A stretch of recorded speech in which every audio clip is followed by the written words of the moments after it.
নমস্কার বন্ধুরা, তপতির ঘরকন্যা নতুন একটি ব্লগে আপনাদের সকলকে স্বাগত জানাই। আপনারা কেমন আছেন? আশা করছি ভালোই আছেন। আমিও ভালো আছি। সকলকে শুভ দীপাবলির প্রীতি ও শুভেচ্ছা জানাচ্ছি। আজকে আমি ভাইফোঁটার স্পেশাল লাজবাব একটি রেসিপি আপনাদের সঙ্গে শেয়ার করতে চলেছি। আমি যে রেসিপিটা আজকে বানাবো তার নাম হচ্ছে ডাব চিংড়ি। এটা তো সকলেই কম বেশি যে যেরকম ভাবে পারে সেরকমই বানায়। তাহলে আজকে আমি যেমন ভাবে বানাবো ঠিক সেইভাবেই আপনারা যদি বাড়িতে বানান তাহলে দুর্দান্ত টেস্ট হবে। বন্ধুরা, এই ডাব চিংড়ি আমি আমার মতো করেই বানানোর চেষ্টা করেছি। খেতে কিন্তু দারুণ টেস্ট হয়েছে বন্ধুরা। ভাইফোঁটার সময় আপনারা কিন্তু এই ঘরোয়া পদ্ধতিতে ডাব চিংড়ি বানিয়ে ভাইদের পাতে দিতেই পারবেন, আর ভাইরাও খেয়ে অনেক খুশি হবে আর আপনারও মন খুশিতে ভরে যাবে। আর ডাব চিংড়ি পছন্দ করে না এমন কেউ নেই, কম বেশি সকলেরই পছন্দের রেসিপি এটা। তাহলে বন্ধুরা, ঝটপট বাজার থেকে ডাব কিনে এনে আর চিংড়ি মাছ কিনে এনে বানিয়ে ফেলুন ঘরোয়া পদ্ধতিতে। আর গরম ভাতের সঙ্গে গরম গরম ডাব চিংড়ি খেতে দুর্দান্ত লাগে কিন্তু। আর বেশি বক বক করছি না, এবার ডাব চিংড়ি বানানোর জন্য দুটো আমি মিডিয়াম সাইজের ডাব নিয়েছি। ডাবগুলি আমি ধুয়ে পরিষ্কার করেও নিয়েছি। এবার কেটে দেখাবো আপনাদের যে কিভাবে কাটছি। ডাবের এই মুখের কাছটা প্রথমেই চাকু দিয়ে আমি ছাড়িয়ে নিচ্ছি, আর পিছনটা এইভাবেই কেটে দিচ্ছি। খুব বেশি কাটার দরকার নাই, এমনভাবে কাটতে হবে যেন উনুনেই হোক আর গ্যাসেই হোক যেন ভালো করে বসানো যায়, ততটুকুই কেটে দিতে হবে। এইভাবেই আমি প্রথমে ডাবের পিছুটা কেটে নিচ্ছি। খুবই সাবধানে কাটতে হবে কিন্তু বন্ধুরা। এবার ডাবের পিছুটা দেখুন আমার কাটা হয়ে গেছে। এবার সামনের দিকটা আমি ভালো করে কেটে নেব। সামনের দিকটা একটু সাবধানেই কাটতে হবে, কেননা মুখের কাছটা দরকার লাগবে পরে। আর কিসের জন্যে লাগবে সেটাও আপনাদের দেখিয়ে দেবো আর বলেও দেবো। ডাব কিন্তু আপনারা বাজার থেকেও কেটে নিয়ে আসতে পারেন পছন্দ মতো, কিন্তু আমি কেটে নিয়ে আসিনি, বাড়িতেই কাটবো বলে। এইভাবেই কাটতে একটু বেশি সময় লেগেছে, কিন্তু বন্ধুরা আমি অনেক মার যুদ্ধ করার পর শেষ পর্যন্ত আমি ডাবের মুখটা ভালোভাবেই কেটে নিয়েছি। দেখুন, দেখাচ্ছি আপনাদেরকে। নিজের হাতে সব কিছুই করা, সেটা আনন্দই আলাদা। সেই জন্যই আপনাদের সঙ্গে এই ডাব কাটাটা শেয়ার করছি।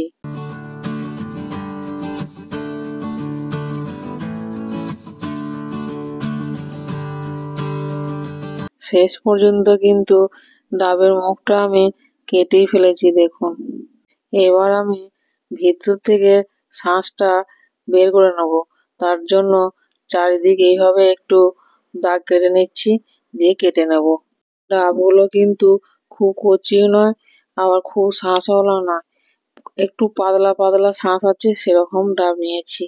এরকমই কিন্তু ডাব নিতে হবে ডাব চিংড়ি বানানোর জন্য। ডাব চিংড়ি বানানোর জন্য কিন্তু ডাবও কাজে লাগবে, শাঁসটাও লাগবে, আবার ডাবের জলটাও লাগবে। দেখুন কিভাবে আমি বানাচ্ছি ডাব চিংড়ি। এইভাবে চাকু দিয়ে আমি মাঝখানটা প্রথমে একটু কেটে নিয়েছি দেখুন। এবারে মুখটা ছাড়িয়ে নিচ্ছি, দিয়ে জলটা বের করে নেব। ডাবের জলটা আমি একটা বাটিতে ঢেলে রাখছি, পরে কাজে লাগবে। দুটি ডাবই আমি কেটে নিয়েছি,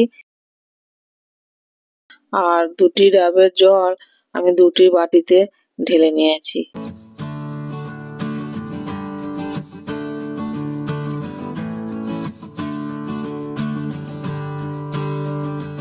এবার এই ডাবের যে মুখটা কেটেছি, এর ডাব চিংড়ির জন্য চিংড়ি মাছগুলো যাতে ভেতরে ভালোভাবে দিতে পারি, তার জন্য এই ডাবের মুখটার কাছটা একটু বড় ফুটো করে নিতে হবে। চাকু দিয়ে আমি এই জায়গাটা পুরো একটু বেশি বড় করে কেটে নিচ্ছি।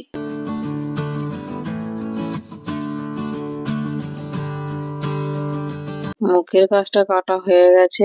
এবার চামচ দিয়ে যেটুকু শাঁস আছে বার করে নিচ্ছি। দেখুন, খুব বেশি শাঁস নাই, এ যা আছে এতেই কিন্তু কাজে লাগবে। একটা ডাব থেকে 2 চামচ ডাবের শাঁস বেরিয়েছে। এভাবে আমি আর একটা ডাবের শাঁসও বার করে নিচ্ছি। মোট 4 চামচ শাঁসটা বেরিয়েছে। এবার ডাবের শাঁসটাকে মিক্সিং জারে দিচ্ছি আর 3টি কাঁচা লঙ্কা দিচ্ছি, দিয়ে পেস্ট করে নেবো। আর অল্প একটু ডাবের জলও দিয়ে দিচ্ছি। এবার ঢাকা লাগিয়ে দিচ্ছি, দিয়ে পেস্টটা তৈরি করে নিচ্ছি। দেখুন, পেস্ট করা হয়ে গেছে। আর কাঁচা লঙ্কাগুলো একটু ছাল শুদ্ধ রেখেছি, খাওয়ার সময় যাতে মুখে লাগে। এখানে আমি 300 থেকে 350 গ্রাম চিংড়ি মাছ ধুয়ে পরিষ্কার করে নিয়েছি। লবণ আর হলুদ মাখিয়ে নিচ্ছি, হাত দিয়ে কিন্তু আমি মাখিয়ে নিচ্ছি। দেখুন, চিংড়ি মাছটা আমি মিডিয়াম সাইজেরই নিয়েছি, খুব ছোটও নয় আর খুব বড়ও নয়। আর এটা আমি ধুয়ে পরিষ্কার করে নিয়েছি। এবারে আর চিংড়ি মাছ ধোয়া পরিষ্কার করা দেখালাম না। চিংড়ি মাছের মালাইকারিতেও দেখানো আছে, আর পটল চিংড়িতেও দেখানো আছে কিভাবে চিংড়ি মাছ কেটে পরিষ্কার করতে হয়। এবার চিংড়ি মাছগুলি হালকা ভেজে নেব। তার জন্য গ্যাসে ফ্রাই প্যান বসাইছি, বসিয়ে পরিমাণ মতো সর্ষের তেল দিয়ে দিচ্ছি। আমি কিন্তু এই ডাব চিংড়িটা সর্ষের তেলেই করব। তেল গরম হয়ে গেছে। এবার একে একে লবণ হলুদ মাখানো চিংড়ি মাছগুলি তেলের মধ্যে দিয়ে দিচ্ছি।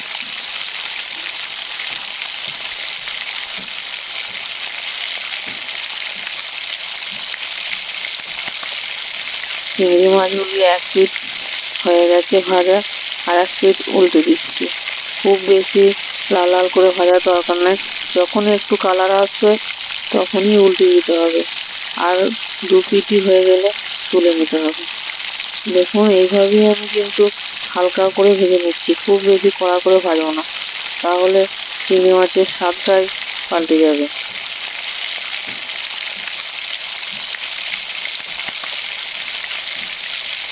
এপিঠ ওপিঠ করে উল্টিয়ে আমি 2 পিঠই ভেজে নিয়েছি হালকা করে। মাছগুলি ভাজা হয়ে গেছে। একটা পাত্রে আমি একে একে তুলে নেব। এবার তুলে নিচ্ছি। দেখুন, এইভাবেই সব মাছগুলি আমি ভেজে তুলে নেব।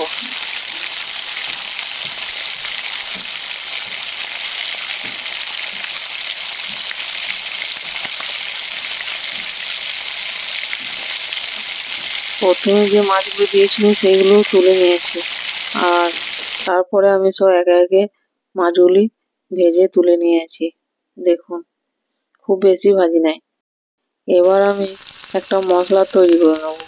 মাছ ভাজার যে তেলটা ছিল তাতেই আমি 2 চামচ পেঁয়াজ বাটা দিয়ে দিচ্ছি, দিয়ে নাড়াচাড়া করে ভেজে নিচ্ছি। পেঁয়াজ বাটাটা দেওয়ার পর হালকা ভাজা হয়ে গেছে। এবার আমি আদা রসুন বাটা সেটাও দিয়ে দেবো এর মধ্যে, দিয়ে আদা রসুন বাটা দিয়েও মশলাটা আরেকবার ভেজে নেব। আদা রসুন বাটাটাও কিন্তু 1 চামচের মতো দিয়েছি, দিয়ে আদা রসুন বাটাটাও পেঁয়াজের সঙ্গেই ভালো করে ভেজে নিচ্ছি। দেখুন, এই সময় গ্যাসের ফ্লেমটা কিন্তু একদম লোয়েতেই আছে, খুব বেশি হাই করে নেই। এবার একটা টমেটো পেস্ট করে রেখেছিলাম সেটাও দিয়ে দিচ্ছি, দিয়ে মশলার সঙ্গে ভালো করে কষিয়ে নিচ্ছি। দেখুন, মাছ ভাজার মতোই এই মশলাটাও কিন্তু আমি হালকা করে কষিয়ে নিচ্ছি। ডাব চিংড়ি বানানোর জন্য আমি দেখুন সব উপকরণ এখানে নিয়ে নিয়েছি, আর আপনাদেরকেও দেখিয়েও দিচ্ছি যে কি কি দিয়েছি। এবার আমি এই সব মশলা একটা বাটিতে ভালো করে মিশিয়ে নেব। আপনাদেরকেও বলে বলে দেব যে আমি কি কি দিচ্ছি। এই দেখুন, ভাজা মাছের উপর পোস্ত আর সর্ষে বাটা 2 চামচ দিয়ে দিচ্ছি। এখানে আমি সাদা সর্ষে, কালো সর্ষে আর পোস্ত বেটে রেখেছিলাম, সেই বাটাটাই আমি 2 চামচ দিয়ে দিচ্ছি। ডাবের শাঁস আর লঙ্কা বেটে রেখেছিলাম, সেটাও দিয়ে দিচ্ছি। 2 চামচের মতো নারকেল কোড়া, সেটাও দিয়ে দিচ্ছি। নারকেল কোড়াটা দিলে যখন ডাব চিংড়িটা খাবো তখন মুখেতে লাগবে আর খেতেও কিন্তু ভালো স্বাদ হবে। এবার কিছু গুঁড়ো মশলা দিয়ে দেব, যেমন হলুদ গুঁড়ো 1/2 চামচ দিয়ে দিচ্ছি, কাশ্মীরি লঙ্কার গুঁড়ো দিচ্ছি রঙের জন্য 1/2 চামচ। এবার স্বাদ মতো লবণ দিয়ে দেবো। বন্ধুরা, এখানে কিন্তু আমি 1 চামচ বিট লবণ দিচ্ছি, স্বাদটা কিন্তু একটু ভালো হবে। এবার ভেজে রাখা যে মশলাটা তৈরি করেছিলাম সেটা আমি এর মধ্যে পুরোটাই দিয়ে দিচ্ছি। নারকেল থেকে আমি দুধ বার করে রেখেছিলাম কিছুটা, তার থেকে 4 চামচ আমি নারকেলের দুধ দিয়ে দিচ্ছি। বন্ধুরা, এখানে কিন্তু আমি কোনো রকম জল ব্যবহার করছি না। যদি জল দিতে হয় তাহলে ওই ডাবের জলটাই আমি ব্যবহার করব। এবার এই সব উপকরণগুলি দেওয়ার পর আমি এইভাবেই চামচ দিয়ে মাখিয়ে নিচ্ছি। আপনারা কিন্তু হাত দিয়েও মাখাতে পারেন, কিন্তু যদি হাত জ্বালা করে সেই জন্যই চামচ দিয়ে মাখিয়ে নিচ্ছি। আর 1/2 চামচের মতো চিনিও দিয়ে দিচ্ছি স্বাদটা ব্যালেন্স করার জন্য। চিনিটা দিয়েও আবার চামচ দিয়ে ভালো করে মাখিয়ে নিচ্ছি। দেখুন বন্ধুরা, এখনই তো লোভনীয় হয়ে গেছে, দেখেই তো খেতে মন যাচ্ছে। এবার এই মাখানো মাছগুলি আমি ডাবের মধ্যে একে একে ভরে দেব। আমি এখানে 300 গ্রাম থেকে 350 গ্রাম মাছ নিয়েছি, তারপরে আবার সব মশলা আছে, সেই জন্যই আমি 2টি ডাব নিয়েছি। এই 2টি ডাবেতেই সব মাছ ভরে যাবে। দেখুন বন্ধুরা, একটা ডাবের মধ্যে মাছ আমি ভরেই দিয়েছি, আর একটা ডাবের মধ্যে মাছগুলি এবার ভরে দিচ্ছি। একটু সাবধানেই ভরতে হবে, কেননা চিংড়ি মাছ তো খুব নরম, ভেঙে যেতে পারে। 2টো ডাবের মধ্যেই আমি একটু করে মাছ দিয়েছি আর গ্রেভিটা দিয়েছি, দিয়ে ভালোভাবেই আমি ভরে নিচ্ছি। দেখুন,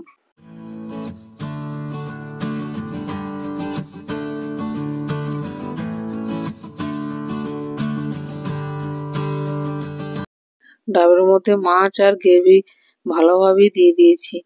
এবার এই যে মুখটা আমি কেটে রেখেছিলাম ডাবে, সেটা দিয়ে এই ডাবের মুখটার উপর বসিয়ে ভালো করে সিল করে দেবো। দেখুন কিভাবে বসাচ্ছি আর কিভাবেই বা সিল করে দিচ্ছি। ভালো করেই মুখটা বসিয়ে দিয়েছি। এবার কিছুটা আটা আমি মেখে রেখেছিলাম আর এইভাবে লম্বা করে রেখেছিলাম, দিয়ে কাটা মুখটা বসিয়ে ভালো করে আটা দিয়ে আটকে দিচ্ছি। এইভাবে আটাটা দিয়ে কিন্তু মুখটা ভালো করে চেপে চেপে লাগিয়ে দিতে হবে। এইভাবে কিন্তু আমি 2টো ডাবেরই মুখ ভালো করে এঁটে দিয়েছি, আপনাদেরকে দেখাচ্ছি। দেখুন, ডাব চিংড়ি বানানোর জন্য চিংড়ি মাছ ভরে দিয়েছি ডাবের ভিতর, একদম রেডি হয়ে গেছে। দেখুন, এবার 2 জায়গায় আমি 2 রকম ভাবে রান্না করব। একটা ডাব আমি মাইক্রো ওভেনে দেব আর একটা গ্যাসেই রান্না করে নেব। এবার একটা চিংড়ি মাছ ভরা ডাব আমি মাইক্রো ওভেনের মধ্যে এরকম খাবার রাখা স্ট্যান্ডের ওপর বসিয়ে দিচ্ছি, দিয়ে 15 থেকে 20 মিনিটের জন্য রান্না হতে দেব। মাইক্রো ওভেন আমি আগেই 5 মিনিটের জন্য প্রিহিট করে রেখেছিলাম। মাইক্রো ওভেন আছে তাই মাইক্রো ওভেনের মধ্যে একটা ডাব দিয়ে দিয়েছি, আর না থাকলে 2টিই কিন্তু উনুনে করতে হবে। মাইক্রো ওভেনে 180 ডিগ্রি সেন্টিগ্রেডে 20 মিনিট রান্না করে নিয়েছি। আমি একটা ডাব গ্যাস ওভেনের ওপর বসিয়ে দিয়েছি আর গ্যাস জ্বালিয়েও দিয়েছি। দেখুন, দেখাচ্ছি কিরকম হচ্ছে। গ্যাসের জালটা কিন্তু খুব হাইয়ে নয়, মিডিয়ামে আছে। এইভাবেই মিনিট 20 মতো রান্না করলেই দেখবেন ডাব চিংড়ি একদম রেডি হয়ে যাবে। দেখুন দেখাচ্ছি কিরকম ভাবে নিচে থেকে পুড়ছে ডাবটা। গ্যাসেরটা ততক্ষণ হোক, এবার আমি দেখে নেব মাইক্রো ওভেনে যে ডাবটা ভরেছিলাম কিরকম হচ্ছে। দেখুন দেখাচ্ছি কিরকম হয়েছে দেখুন। খুব গরম আছে, খুব সাবধানেই এইভাবে আমি একটু কাপড়ের টুকরো নিয়েছি, দিয়ে বার করে নিচ্ছি। দেখুন ডাবটা খুব গরম আছে, তাই একটা স্ট্যান্ডের ওপর বসিয়ে দিয়েছি। এবার গ্যাসে যেটা হচ্ছিল সেটাও প্রায় হয়েই গেছে। গ্যাস বন্ধ করে দিচ্ছি, একটু ঠান্ডা হোক, তারপর এটাকেও নিয়ে যাব। দেখুন যেটা মাইক্রো ওভেনে ছিল সেটা আমি দেখাচ্ছি বার করে। মুখটা প্রথমে একটু এই আটাটাকে ছাড়িয়ে নিচ্ছি। প্রথমে মুখের কাছে আটাটা আমি ভালো করেই পরিষ্কার করে নিচ্ছি। দেখুন, দিয়ে এই মুখটা আস্তে আস্তে তুলে নেব।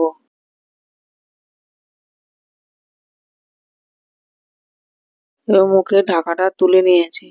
দেখুন বন্ধুরা কত সুন্দর কালার এসেছে। বেশি কিন্তু তেল মশলা কিছুই দিই নাই, দেখলেন তো, আপনাদের সামনেই সব দেখালাম। আর অর্ধেক তো মশলা সব ভাজা এসব করাই ছিল, তার জন্যই 20 মিনিটের মতো লেগেছে। আর যদি কাঁচাই দেওয়া হতো তাহলে একটু বেশি সময় লাগতো। এবার ডাব থেকে আমি মাছগুলি বার করে দেখাচ্ছি। দেখুন একটা বার করা হয়ে গেছে, আর একটা বার করে দিচ্ছি। গ্রেভিটা এমন হয়েছে মনে হচ্ছে মাছ বাদ দিয়ে গ্রেভি দিয়েই ভাত খাওয়া হয়ে যাবে। ডাব চিংড়ি রেডি হয়ে গেছে। এবার গরম ভাতও নিয়েছি, গরম ভাতের সঙ্গে গরম গরম ডাব চিংড়ি বন্ধুরা একদম জমে যাবে। আমি তো খেয়েই নিয়েছি বন্ধুরা। তাহলে এই পুরো রেসিপিটা স্টেপ বাই স্টেপ আপনারা দেখতে থাকুন আর বাড়িতেই বানিয়ে ফেলুন। ঘরোয়া পদ্ধতিতে ডাব চিংড়ি বানিয়ে খেয়ে আমাকে কমেন্টে কিন্তু জানাতে ভুলবেন না। ভালো লাগলে বেশি বেশি করে শেয়ার করে দেবেন। আমি তো গরম গরম ভাতের সঙ্গে গরম গরম ডাব চিংড়ি খেয়েই নিয়েছি। এর স্বাদ মুখে বলে বোঝানো যাবে না বন্ধুরা। স্বাদ পেতে হলে অবশ্যই বাড়িতে বানিয়ে খেতে হবে। কেমন লাগলো অবশ্যই কিন্তু জানাতে ভুলবেন না। আমার এই ঘরোয়া পদ্ধতিতে ডাব চিংড়ি বানানোর রেসিপি আপনাদের কেমন লাগলো? বাড়িতে ডাবটা একটু কাটতে কষ্ট হলেও ডাব চিংড়ি বানিয়ে খান, দেখবেন রেস্টুরেন্টের মতোই স্বাদ হবে। বন্ধুরা আমি কিন্তু মাছটা হালকা ভেজে নিয়েছি। আপনারা যদি চান তো কাঁচা মাছেতে এই সব মশলাগুলি দিয়ে মাখিয়ে নিয়ে ডাবের ভেতরে ভরে রান্না করে নিতে পারেন, তাতেও ভালো স্বাদ হবে। বন্ধুরা আমি একটা ডাব মাইক্রো ওভেনে করেছি, আর একটা গ্যাসের উনুনে বসিয়ে করেছি। আর আপনারা কিন্তু চাইলে গ্যাসে কড়াই বসিয়ে তাতে জল দিয়ে জলের উপর একটা খাবার রাখা স্ট্যান্ড বসিয়ে তার উপর ডাবটা বসিয়ে স্টিম করে নিতে পারেন, তাতেও কিন্তু স্বাদ একই রকম আসবে। ডাব চিংড়ির এই রেসিপিতে ডাবের জল আর ডাবের শাঁসটা দিয়েছি বলে ফ্লেভারটা দারুণ এসেছে। আমার এই সিম্পল ডাব চিংড়ি রেসিপি যদি ভালো লাগে তাহলে অবশ্যই লাইক, কমেন্ট, শেয়ার, সাবস্ক্রাইব করবেন।